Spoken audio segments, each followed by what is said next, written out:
kita ngomongin DBD. DBD ini apa, Doksan sebenarnya? Singkatannya demam berdarah dengue. Jadi ya? itu sebetulnya adalah penyakit akibat virus. Virus ini ditularkan melalui nyamuk. Jadi dia nggak bisa langsung dari orang ke orang nular gitu. Dan nyamuknya kebanyakan yang membawa si virus ini adalah nyamuk jenis Aedes aegypti. Karena ini infeksi virus, harus ada demam. Ketika dia masuk ke demam berdarah dengue, maka timbul gejala-gejala perdarahan. Jadi yang namanya bintik-bintik perdarahan di bawah kulit, gusinya berdarah. Serius. Gusinya berdarah, terus mimisan, terus dia mungkin pupnya berdarah, pipisnya berdarah. Ketika tidak ditangani, maka demam berdarah dengue akan masuk pindah ke yang lebih parah. Ketika demam berdarah yang parah, ini resikonya bisa sampai kematian.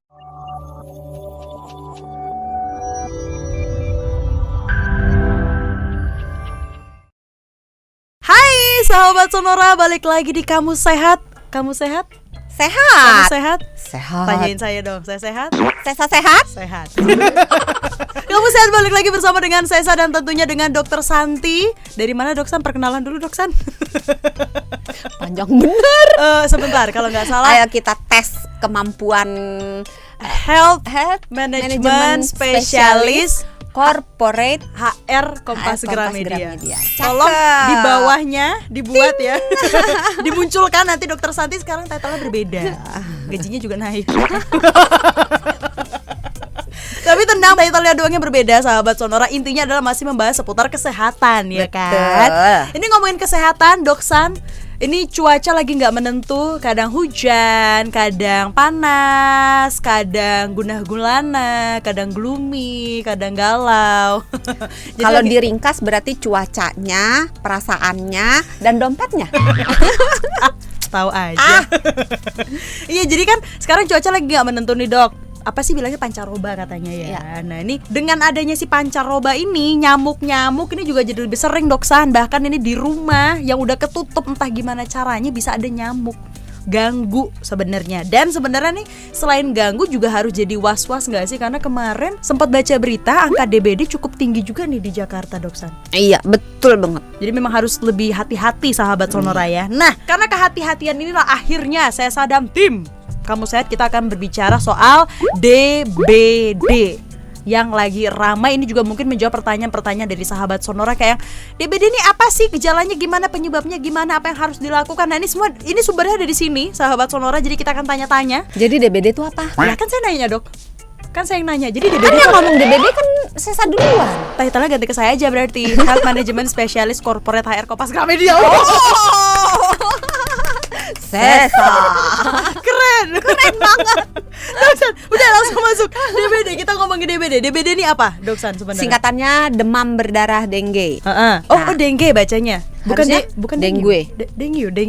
Coba dilihat di Google Translate. Jadi penasaran iya apa enggak sih coba? Oh, beneran. Yaudah sambil Doksan jelasin kali biar kameranya ke Doksan. Jadi ya. itu sebetulnya adalah penyakit akibat virus. Virusnya namanya dengue. Nah, dia ada dengue virus 1, 2, 3 sampai 4. Nah, virus ini ditularkan melalui nyamuk. Jadi dia nggak bisa langsung dari orang ke orang nular gitu. Harus ada si nyamuknya ini. Harus ada si nyamuk. Dan nyamuknya kebanyakan yang membawa si virus ini adalah nyamuk jenis Aedes aegypti. Aedes aegypti yang loreng-loreng sebagian itu besar. Iya, yang bentuknya cantik, putih, hitam. Iya benar, cantik benar. Nah, ada sedikit yang jenis Aedes albopictus juga bisa menularkan si demam berdarah ini, demam berdarah dengue. Mari kita coba. Kita dengar ya. Coba ya. Dengue. Oh, dengue. Bukan dengue. Lagi nih biar denger lagi deh. Ini udah gede nih lagi ya.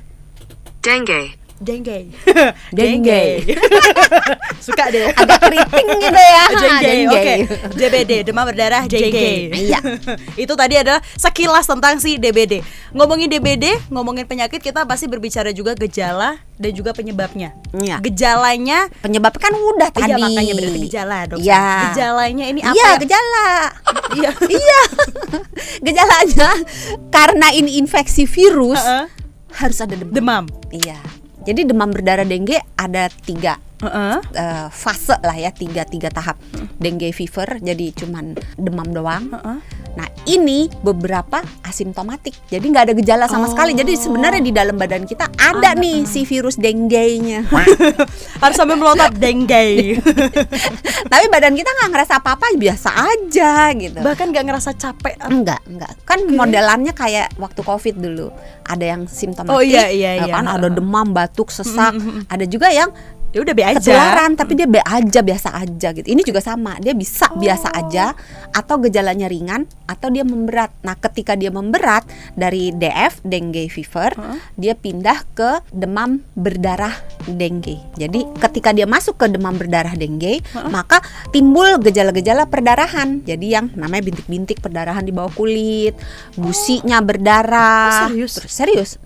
Gusinya berdarah, terus mimisan, terus dia mungkin pupnya berdarah, pipisnya berdarah, atau mungkin seperti mens yang mungkin jadwalnya belum jadwal mens tapi dia berdarah gitu, atau memang jadwal mens tapi berdarahnya lebih banyak gitu. Nah, ketika tidak ditangani, maka demam berdarah dengue akan masuk pindah ke yang lebih parah, namanya demam berdarah parah. Kalau nama kerennya DSS, dengue, kok gue jadi lupa.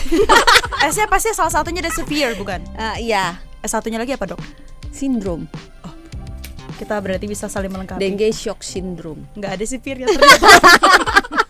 Udah salaman salah pula gitu. Nah, ketika demam berdarah yang parah, ini resikonya bisa sampai kematian. Jadi bisa fatal. Bentar, berarti yang berdarah tadi yang sampai gusi berdarah, mimisan segala macam demam berdarah dengue. itu belum termasuk yang parah. Belum. Oh, itu belum.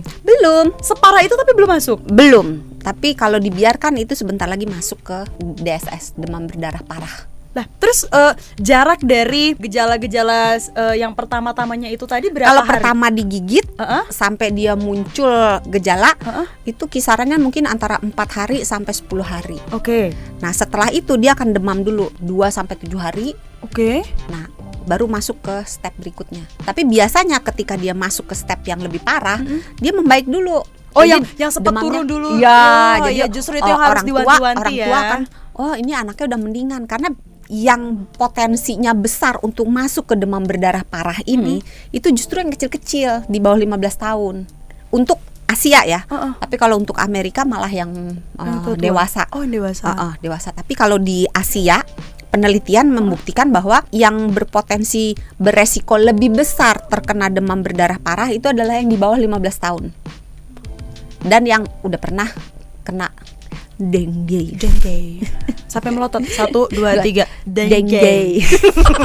Bener gak sih kata orang? Maka tadi bridgingnya Sesa di awal juga karena pancaroba, jadi nyamuk jadi lebih banyak gitu. Apakah bener? Nggak beneran sahabat Sonora, beneran. Karena cuaca itu tadi iya. bisa jadi si nyamuk Aedes aegypti demam jadi berdarah banyak. itu naiknya ketika masuk musim hujan dulu. Beda sama sekarang. Sekarang dengan pemukiman yang makin padat, dengan kelakuan masyarakat yang makin tidak mau tahu dengan lingkungan sekelilingnya, maka demam berdarah mulai trennya itu muncul sepanjang tiap ada tahun. Nggak cuma kalau di musim dulu hujan ya? ketika musim hujan, tanya dong kenapa? Kenapa dong? Nah, karena si nyamuk Aedes aegypti ini adalah nyamuk yang bersih. Dia kalau bertelur maunya di tempat yang bersih, genangan air yang bersih. Nah, kalau air hujan, turun hujan, nyanyi dong, rintik-rintik, tik-tik-tik. Kasihan gak ada yang nyanyiin, tolong ada backsoundnya ya. Ada backsoundnya. Iya. Tik, bunyi hujan. Soalnya dokter Santi kalau nyanyi jendela pecah nanti.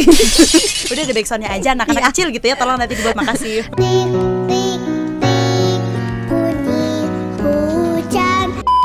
Nah, kalau hujan turun, air hujannya itu menimbulkan genangan di mana-mana. Jangan ngomong banjir ya. Bener, maksudnya ya. bukan yang itu. Yang penting genangannya jernih.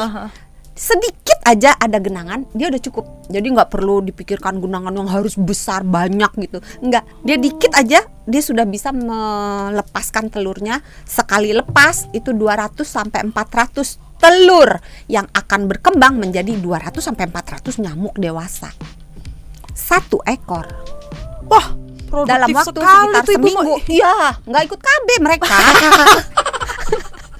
Kalau ikut KB cukup 2 kan, laki Cukup perempuan sama aja. 2 anak lebih baik. Iya. Oh, Nah, di daerah yang padat heeh. biasanya kan orang kalau buang sampah kan juga ya. Iya. Semua tempat adalah tong tempat sampah, sampah, bener. iya. Yang penting rumah gue dan kamar gue bersih. Betul. Yang lainnya dibuang di mana aja ya. Nanti juga ada yang bersihin. Ada bersihin, bukan kita gitu. Nah, attitude yang seperti ini sebenarnya memukul balik diri mereka sendiri. Karena kalau nyamuknya bertelur, ada genangan di situ, misalnya ada bekas botol air mineral atau ada Atau apa kalau sih? nggak ini deh bekas ciki-ciki yang bentukannya kayak Ya, mangkok, itu juga yang jadi nggak genangan selalu air, harus kan? yang pada betul. Atau ada plastik gitu kan, dalamnya ada. Iya. Kalau ada air hujan, airnya nyerap ke dalam gitu, membentuk genangan dikit aja, itu udah bisa. Dan kalau nyamuknya bertelur di situ, yang rugi siapa? Ya kelompok orang yang di situ.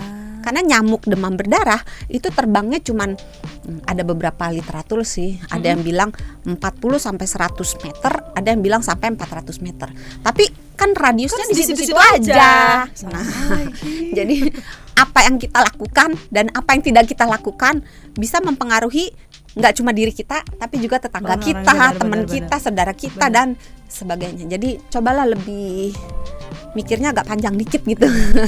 Ini jadi keinget dulu waktu masih SD. Saya sama masih SD dulu. Pernah ya SD? Pernah dok, makanya bisa dapat gelar dok. Enggak, jadi dulu waktu Awet SD. muda ya?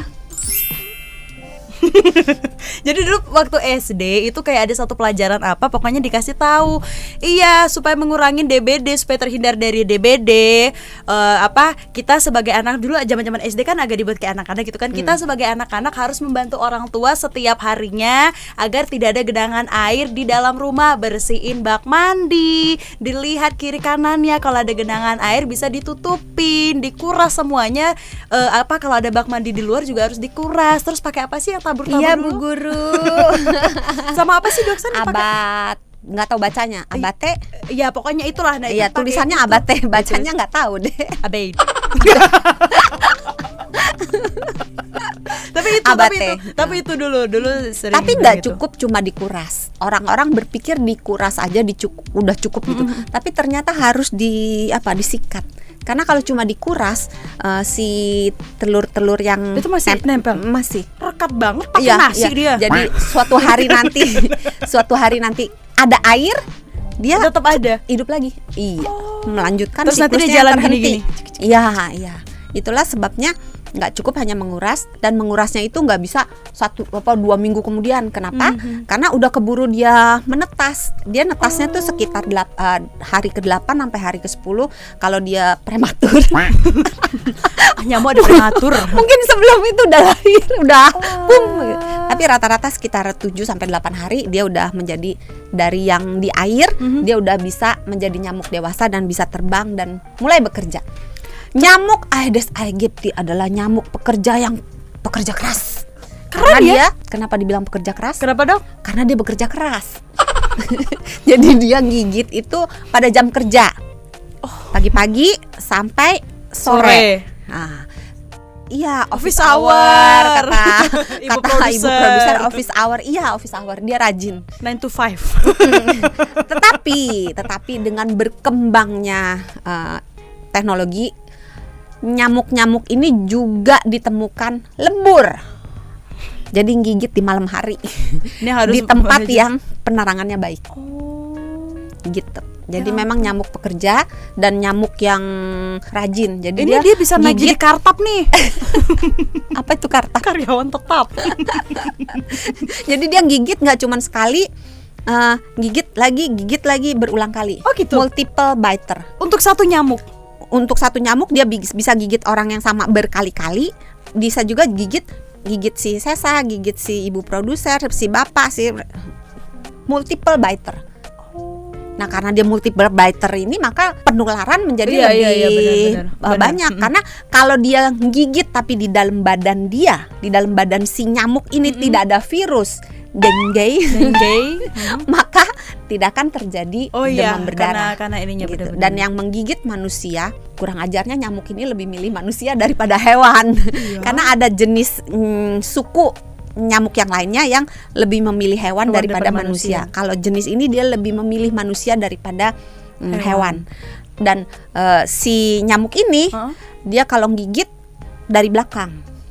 Jadi terbang dari belakang terus dia gigitnya biasanya di lengan bawah, di lutut ke bawah gitu, di belakang leher. Karena dia harus melindungi dirinya supaya nggak ditepok. Oh, pinter ya. Pinter. Jadi kalau dia gigitnya di tempat yang ini kan, dan tempat itu kan biasanya terpapar, nggak ada bajunya kan. Tetapi ada lagi tetapinya. Apa tuh, Dok? Kalau baju yang dikenakan itu ketat, melekat pada kulit, press lah ya, ngepres, nyamuknya nembus bisa. Serius? Serius, iya. Panjang banget berarti dia punya corong itu ya, si suntikan ininya ya? Apa? Tapi kan maksudnya kalau baju tebal mana ada yang bisa melekat? Iya, bukan, maksudnya kan baju, Dok. Iya, saya baca begitu sih. Tapi nggak pernah ngeliatin sih. Iya, secara langsung. Kalau kita ngeliatin juga kayak udah keburu gatal nggak sih, Dok? Nyamuk Aedes aegypti kalau gigit memang gatal. Lebih gatal daripada jenis nyamuk lainnya. Gatal banget, sahabat Sonora. Nyamuk gatal dia. Nggak tahu sih, nggak tahu rasanya, cuman gatal aja. Kayaknya semua nyamuk gatal deh, Dok. Tapi mungkin ini lebih gatal kali ya. Ini lebih gatal dia. Tapi Dok San, ada juga yang bilang katanya kalau DBD ini bisa berujung ke komplikasi, bener nggak? Bener. Cuman hanya karena satu gigitan nyamuk Aedes aegypti, sahabat Sonora. Bener loh, satu kali gigit aja kita bisa kena. Walaupun tidak pasti ya, jangan dibalik-balik ya. Iya. Maksudnya kalau digigit oleh nyamuk pasti kena demam berdarah, belum tentu. Pertama, nyamuknya tergantung sukunya apa, bener. Gitu. Aedes bukan. Nah, kalau misalnya Aedes pun betina, tapi jantan jarang sih gigit manusia. Jantan itu hidup dari nektar. Biasanya yang betina, yang betina kan katanya kan. Yang menggigit manusia itu betina.